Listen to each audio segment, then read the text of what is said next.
Yeah, yeah, yeah. Show me some. Show me some. Show me Good some. day, madam. Show me some. Good day, sir. You got your pink on pink on pink, pink on pink on. do. I like it. I think I need those white headphones. Mine are gray, white with the white hat. I don't know like if I like this hat. Do you think it looks okay, Miranda? Did you just say you don't like your don't suck at sales hat? I love it, and I love mine. I think I wore it the last episode that we did. I think you did too. I did no, I like it. I just don't know if I like the way it like kind of conforms to my head. That's all. You know, like I'm just one of those like where the hat just has to like look good on, and if it doesn't, I don't know, I just won't wear it. But I'm like 50-50 here with this one. Drop in the comments if you like John's hat. Thumbs up for yes and thumbs down for no, bro. It don't look good on you, dog. Let's see if they do. And they have several different ways that they can do this too, Mer. Yeah, I know. We're all over the place now. We're moving up in the world, John. Isn't there a song, Moving On Up? Will you sing us Moving that on up. song? No, I don't know it, so I can't. Okay. However, I can talk to you about something that's going to help you with your business, but I cannot sing that. Oh, no, not again. All right, I won't do it. I won't do it. You know, it's funny because I have so many people that, and I don't even know if I'm going to set this up right, so I probably should let you because you are like the queen of it, but I literally have had so many people come to me and say, I need to work on a schedule. Like period, point blank. And Miranda, I wasn't very good at it, but what I was good at was just setting up a ton of appointments, not seeing my family at all, setting this expectation with my spouse and saying like, look, we need to get out of the crap that we're in right now. So I'm just not going to be present. And I'm going to need your help too along the way. Right. And so it was insane though. Literally like I just had this mentality, like if you had time to complain, you're just not busy enough. You know, so that is not the way to operate a business by any stretch of the imagination. It's Actually, just I do like that quote. If you have time to complain, you're not busy enough. I think it's in my book. Like, so that is actually exactly how you operate this business. But I get what you're saying, that we need to have like some controlled chaos here type deal. But what you said is probably the most important is number one is getting your family involved. Because you know, especially when you're doing this business from home, which I think almost 100% of us do now. Like, I don't know how many still go to homes, but everything's done from home now. Like, you're home. And sometimes your family thinks just because you're here, you're like available, right? So letting them know, number one, what you're here for and why, right? John said, we're going to get out of the crap we're in. With me, when I started, my kids were 3 and 5 and I was a single mom, and they knew that if I got my appointments that we got to go have fun and we had money for things, you know? So I've always been a team with my kids. And that's probably the number one thing that you want is you want your family on your team, right? Yeah. Miranda, I want to interrupt because there's something that you have said to me that I've passed on to so many people that I think is so very important just on this particular topic. And I don't remember exactly how you did it, how you said it, but I remember the gist of it. And I've never forgotten it. And I've said it so many times that a lot of people have had like a challenge with getting their children on board. And the one thing that I heard from you that I've suggested over and over and over again is for them to go get a white dry erase board and put up there, like if your goal is 5, let's say it was 5 appointments, you write 1, 2, 3, 4, 5. You bring your children in and say, okay, I need you to do your best at just staying out of this room. If you're going to come in here, quietly open the door and look at the board. And once that number 5 is X'd out, we are going to go get ice cream. We are going to McDonald's. We are going to do something fun. So now it turns into them rooting for you. It turns into them cheering mom on. It turns into them having it because now they're looking forward to doing something as you accomplish this. And I think that that's really important because a lot of people don't have the wherewithal to kind of like just think through that or think about that or, you know, what have you. And so it's like, that's so cool that you shared like that tip with me, because I know it's helped out so many people. So I encourage everyone to go do that. If you have little ones kind of running around and, you know, they are wanting to be entertained by you, but they can definitely entertain themselves for an hour, hour and a half. Like that's a super simplistic way to get the family on board with you. Yeah. There's a WIFM is what's in it for me radio. Everyone's tuned in, right? Even kids, your spouse too. They want to know that when you're working, like, you know, I know people when they sit down, they say, hey, I'm going to win us this trip. You know, I'm working my ass off because we're going to be, you know, sitting in Hawaii on the American Amicable trip or whatever it is. Yeah. But having that, like what's on the other side of it is so important. And number two is having it that in view, right? We talk about vision boards and stuff a lot, but like have whatever it is that you're here for in view when you're dialing, because when you get frustrated and you want to give up, guess what you're going to see? You know, maybe it's a picture of your kids, or it's a trip, or it's the house that you want, or it's a bank account balance. You know, I actually did my vision board for 2024 and put what I'm going to have at the end of the month and then what I want to have in the end of the first quarter. It's like when we like see things in pictures, right? And it also happens with our schedule, right? Don't just think it in your head. We've got to map it out and like put it down on paper. So firstly, let's talk about like 7 things that are going to go on our calendar. I want you to ask yourself, are you doing this as the only source of income? Like if you don't make a sale or get your appointments, like, do you have money coming in? Okay. If you don't, the most important thing ever for your family, for you, for everything is you dialing the phone. Okay. So again, single mom, I have 3 and 5-year-old kids. If I didn't get my appointments, I was like, holy crap, I could be bankrupt, homeless, won't be able to afford groceries. Like I had this whole stack of like, oh my gosh, if I don't do this, this could happen. And so that's kind of what I would put first. Number one, John, is you have to have the time that you're going to be dialing the phone on your calendar. But actually, I'm going to change that to number 2, because before that, you've got to make sure that you have time on your calendar to get your head right.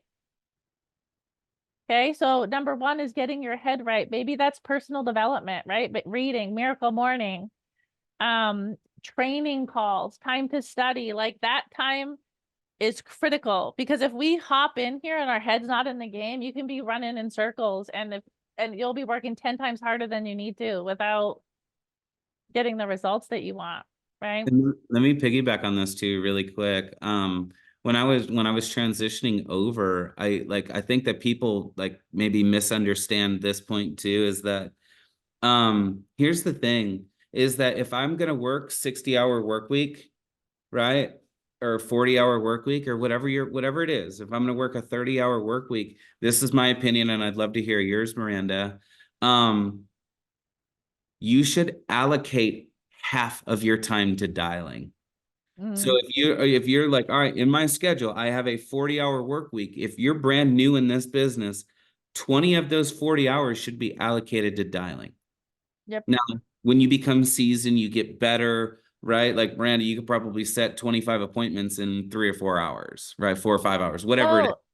You're also calling more economical leads typically when you're newer, right? So even if you aren't very good and you only set 1 appointment an hour, that's 20 appointments, 20 Exactly. hours. You are going to freaking make at least $150,000 or to $200,000 a year setting that kind of appointments every week. Yeah. And you have to understand, like, in my opinion, that's extremely important. And I think that that's an area where it's missed so often, Yep. right? Because there's 2 reasons why people fail in this business. They don't buy enough leads, or they don't dial enough. That's it. Don't buy And enough. you can control both of those things, right? So it's like people are like, oh, I'm going into business for myself. It's so scary. It is if you don't work, right? You don't buy the inventory. So, okay, number 1 is getting your head right, training, continuing education. Number 2 is appointment setting, right? Putting your time on. And here's something I want you to do every single time that you go to dial. Never sit down and think, I'm going to make 8 dials. Every single time you sit down, you're going to call all the leads that you bought for the week at least once. So if you bought 30 leads and you triple dial them, call them once and say, I'm not getting off this chair. Tell your family until I've called all these leads, right? You could also have like a a call number, like I'm going to make 100 dials when I sit down, or I'm going to book 5 appointments. Don't just sit down to sit down with a mission, sit down to get things done. You don't get paid by the hour here, right? You get paid for production, and that happens when you sit down with discipline, not just sitting down to get the participation award. I would also make sure when you're making your schedule, the best time to dial is right in the morning. You can dial as early as 8 o'clock in most states and as late as 9 o'clock. Check your legalities, but do you think you're going to reach people that are in good moods if you call them early, 8 a.m.? I'm not saying 6, right? So if in a perfect world, I'll do a dial block right up in the morning at like 8, 9 o'clock, and then another one at like 7, 6, 5:36, whatever, to end around 8:30, 9 o'clock at night. Okay. And I would dial Saturdays mornings, Friday night, like those are the prime dial times. I would also dial at least 1 to 2, maybe 3 Sundays a month if you haven't got your appointments. I earn my Sundays off. If I didn't get my appointments, I had to work Sunday. It was like that was like my punishment. It was like, you didn't get your stuff. See, you looked at that as a punishment. I looked at it as like, I loved it because I love weekends. Like the weekends, people just seem to be in a better mood. I mean, now that, the Bears are out of it, football's over, whatever, like people are home. They're there, they're relaxing. They will easily just spend 5-10 minutes on the phone with you. Like, I always looked at the weekend as like, man, this is like a weekend warrior. Yeah, Like this is that's a good point. Well, for me, I wanted a day, but if you're right, that's the best time to reach people. Again, Saturday a.m., Saturday at 9 o'clock in your time zone, you don't want to be starting to dial. You want to be making your first phone call no later than 9 o'clock on Saturday. If you're wondering why you're not getting people on the phone, or you're not where you want to be and you're not dialing Saturday, I would say that's probably the reason why. Right? So, okay. Are we okay to go to the third thing? Yeah, I think so. I like what you said too, just about would you say sit down with discipline? That doesn't mean like get into Facebook Reels and TikTok. No, and non-negotiable, Yeah. fifth gear. Like if you're thinking about your kids in the other room, or the fight you just had with your spouse, or on fate, like this is you sitting down to get this done, because you could get your appointments you need, your 10 presentations very quickly, or you could draw it out and take all week. Yeah. John, as a single mom, I had I hired up a young girl, like she was like, I think like 14 or 15, to come play with the kids, well, so I could dial. So I wasn't thinking about them in the other room. I was like, okay, because I knew that if she wasn't there, I'd be juggling a 3 and a 5-year-old and trying to dial. So that was how, if there's a way you can like push yourself into the corner, pin yourself into a corner to have to do it, that's how you get things done, when you've got to, right? So yeah, that's a really good point. Again, I just keep capitalizing on the amazing points that you keep making.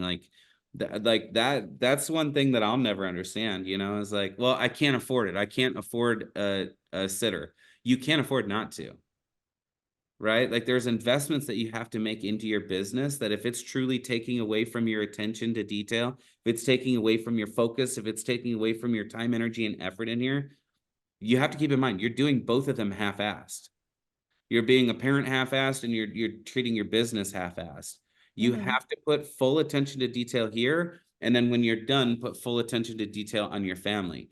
Don't try to conjure both. It's tough. Yeah, so fully present. Absolutely. Fully present. I love that. That was a great point. Okay. So now that we've got our appointments scheduled and we've got an intentional, non-negotiable hourly target, right? Now I would work in your family and your personal time, right? Now you can work in the doctor's appointments or the commitments. Your family needs to know where they belong on your schedule. If you don't, you're going to have an angry family. You're going to have kids that are jealous of your job. They don't know where they belong. There was a book I read called The 5 Love Languages for Children. And when I was running like literally full steam ahead, like working way too much, I figured out what my kids' love languages were, so that even if I had 30 minutes for each of them, I could spend it in their love language. And honestly, they were so fulfilled right? I'm a quality time person. So if I feel like I need to spend time, like all these hours with them, but they're not, right? One of them's like physical touch. If I hug them and we, watch a movie, or the little one's gift giver, I buy him like a dollar toy at Dollar General. Like, he is happier than can be, like, but they need to know where they belong on your calendar. It needs to be on there. Don't forget your spouse. Don't forget date nights. Don't forget time for you. Put it on the calendar, and make sure that you make that part happen and share it with them. Yeah. Yeah, we talk about that all the time. It's like I use this analogy pretty constantly, Mer, is like just kind of the military, is that military boys when they military people, excuse me, not just boys because there's men and women, but military people when they get out of the military, they hate the civilian world because there's no structure. In the military, if you think about it, people are telling you when to wake up, when to brush your teeth, when to take a break, when to do lunch, when to do dinner, when to clean, when to work out, when to go train, when to, like, every single moment of their day is structured. And then they get out into what they call the civilian world. There's just no structure and they hate it. What they Yep. really hate is they hate the lack of structure. And this is like insurance is like that, right? Like this business specifically is when you come from a job and then you come to this, like if you don't create that structure for yourself, you're going to hate the civilian world. You're going to hate this business. You have to create the structure from ding to dong, exactly what it is that you need to do. So you feel accomplished. So you feel like you keep Google boss or Google Calendar is your boss. That's Yeah. good. So the next thing, unless you want to produce forever, would be time to build your future, build your team, build your legacy. And this was a hard one for me, John, because you and I were so serious about personal production. I got addicted to like seeing my name on those production leaderboards, seeing $20,000-$30,000 a month hit my bank account from my own pen, not having to worry about what anyone else did. But I was told that whatever percentage of time that I spent on building my future is where my income would come from in the next 6 months to a year.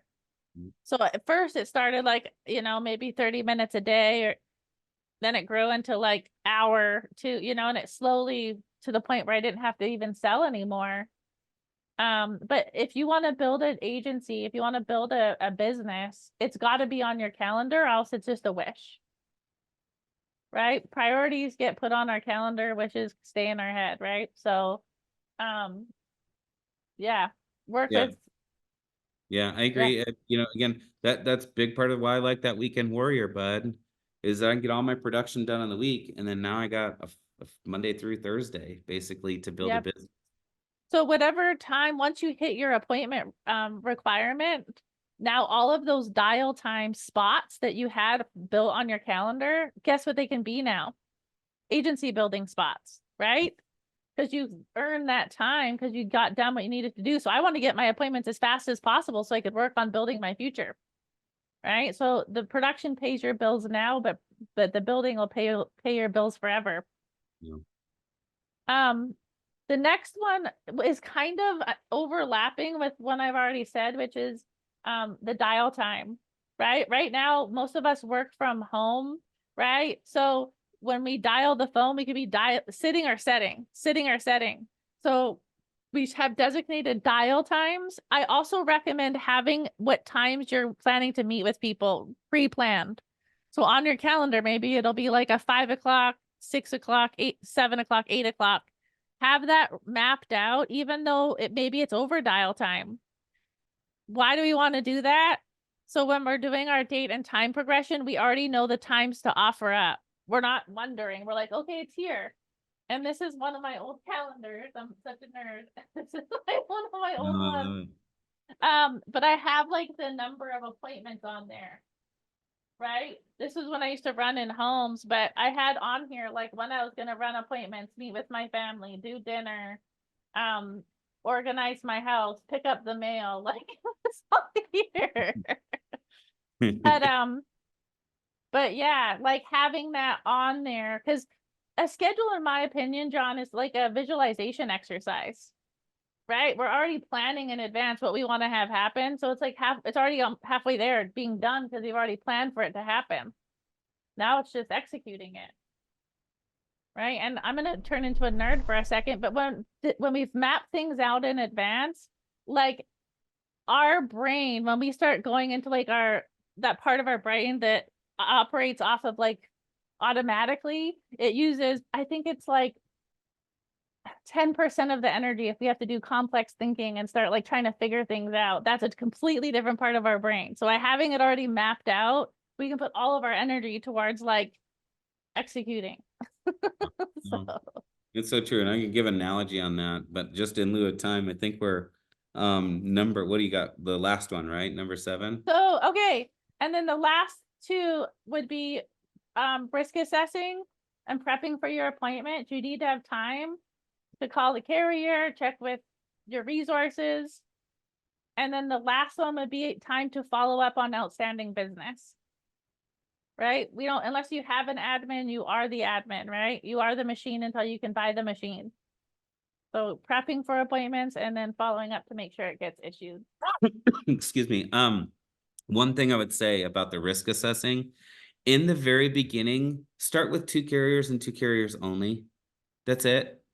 Your goal is to do the risk assessment on the fly as soon as possible. Because I cannot tell you that if you set up 15 appointments a week, or 20, whatever, call it 15 appointments a week, and it takes you 20 minutes per appointment, to do the risk assessment, to look through everything, and 5 of them or 6 of them no show you, that's 120 minutes a week. That's 2 hours a week. That's 8 hours a month. That's 100 hours a year that's just wasted in risk assessments. So by helping yourself focus on 2 carriers, whatever 2, talk with your upline, talk with your mentor, talk with whomever, focus on 2 carriers, and then figure out those 2 carriers as quick as you possibly can. And then that way, you know exactly what you can go to, so you can do a risk assessment live on the spot, so you're not wasting that 100 hours a year. So many people waste so much time. They get so caught up in these risk assessments. You got to be able to move on from that as quick as you can and do live risk assessments. But I would say by 90 days, if you haven't cut it off, that means that you've opened yourself up to too many carriers and you've wasted way too much time doing that. Narrow it down to 2 carriers. Miranda, for the first 6 months of me being in this business, I wrote with 2 carriers. 2, that was it. I wrote with American Amicable and UHL. That was it. Now there's more carriers out there that we can write with, but the really cool thing is that as after that 6 months, now I start opening myself up to more products and understanding more after that 6-month period of time. Then a year later, I can go back to those people that I first sat with and said, oh my gosh, let me tell you about these products that we now have. And now you can start kind of helping your clients out with much better products a year down the road. So I like it. Say that with the risk assessment. Okay, Miranda. We're done. It's That was a wrap. good. That was awesome. So if they don't want to suck at sales, they got to buy our merch, I think, right? They don't. Got the pink Yeah, up there. that's a guarantee right there. Yeah. But yes, like, post. We want to hear from you. What should we be doing a podcast on? Let us know. Did you like We're my here to hat? help. I do like your hat. I really do. And I All have right. it too, and I love mine. So Awesome topic. Again, this one should be played over and over and over again to follow the 7 steps. Outside of that, do it. bye, y'all. Bye, y'all. Yeah. Show me some. Show me some. Show me some. Show me some.